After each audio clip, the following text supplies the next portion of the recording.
નમસ્કાર મિત્રો, પુષ્પદત્ત ચેનલની અંદર આપનું હાર્દિક સ્વાગત છે। હું છું કેવિન દવે। ની આસપાસ બનતી સામાજિક તેમજ ધાર્મિક ઘટનાઓને નિહાળવા માટે અમારી પુષ્પદત્ત ચેનલને લાઇક કરો, શેર કરો અને સબસ્ક્રાઇબ કરો। સુરેન્દ્રનગર જિલ્લાના પાટડી તાલુકાના શ્રી ઝાડિયાણા પ્રાથમિક શાળા ખાતે વિશ્વ સિંહ દિવસની ઉજવણી કરવામાં આવી।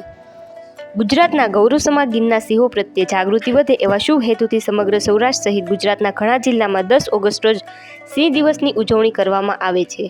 એ અંતર્ગત શ્રી ઝાડિયાણા પ્રાથમિક શાળા ખાતે વિશ્વ સિંહ દિનની ઉજવણી કરવામાં આવી।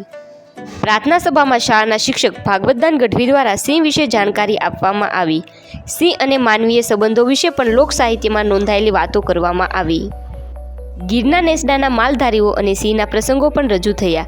લોક સાહિત્યમાં સિંહનું વર્ણન પણ કરવામાં આવ્યું। સિંહ આપણું ગૌરવ છે, સિંહને સાચવવા માટેની આપણી જવાબદારી છે। સિંહ પ્રત્યેની સંવેદના પ્રગટે એ માટે શાળાના બાળકો સાથે પ્રતિજ્ઞા લેવામાં આવી। સિંહના માસ્ક પહેરીને ગામમાં સૂત્રોચ્ચાર સાથે રેલી કાઢી ગ્રામજનોમાં પણ સિંહ પ્રત્યેની જાગૃતિ વધે તેવા પ્રયાસો કરવામાં આવ્યા।